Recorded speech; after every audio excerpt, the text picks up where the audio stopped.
আজকে সন্ধ্যা হতে হতে মুখস্থ করবেন, যদি না থাকে সকাল সন্ধ্যায় মুখস্থ করার অভ্যাসী হবেন। তিনি বলেছেন, মানুষ যদি বলে আস্তাগফিরুল্লাহ আল্লাযী লা ইলাহা ইল্লা হুয়াল হাইয়ুল কাইয়ুম বিলাই, তাহলে মানুষ যদি যুদ্ধের মাঠ থেকে পালিয়ে যায় তবু পাপ ক্ষমা হবে। মানে পাপ যদি অনেক বেশি হয়, কাবিরা গুনাহ হয়, এভাবে তওবা করে, তাহলে আল্লাহ তাকে ক্ষমা করে দিবেন। সম্মানিত মসজিদের মুসল্লি, পাপের ব্যাপারে নিরাশা হবেন না।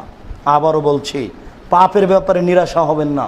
কোনো সময় মনে করবেন না আমার ছেলেটা মনে হয় পাপ ফেল করলো আমার পাপের কারণে। কোনো সময় মনে করবেন না যে আমার স্বামী এগুলো অন্যায় করে বেড়াচ্ছে, মনে হয় আমার পরিবার গজব নাজেল হচ্ছে, এটা আপনি মনে করবেন না। নিরাশার কোনো পথই নাই, নিরাশার পথই বন্ধ।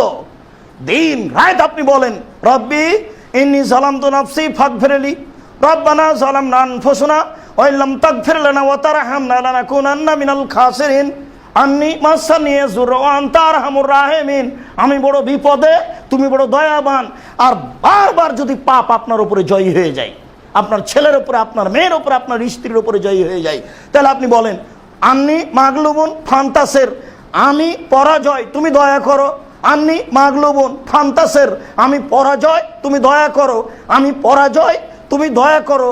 আমি বুঝতে পারি না, আমি টিকতে পারি না হকের ওপরে, তুমি আমার প্রতি দয়া করো। আন্নী মাগলুবুন ফান্তাসের, সব সময় বলেন রব্বিগফির ওয়ারহাম ওয়া আনতা খায়রুর রাহিমিন, তুমি মাফ করো, তুমি দয়া করো।